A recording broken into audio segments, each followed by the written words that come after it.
संक्रांत हा फक्त सण आहे का? तर नाही. हा आकाश मंडळात घडणारा मोठा बदल आहे.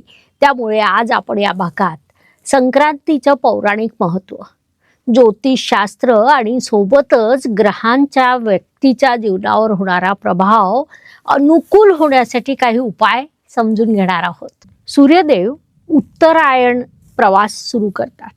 महाभारतातील भीष्म पितामह यांनी जेव्हा इच्छा मरणाची तयारी केली तेव्हा त्यांनी देखील उत्तरायण होण्याची वाट पाहिली. कारण उत्तरायण काळात प्रकाश, ज्ञान आणि मोक्षाचा मार्ग सुकर होतो. दुसरी गोष्ट अशी की सूर्य आणि शनी यांचा काही संबंध या दिवशी आहे का? तर आहे.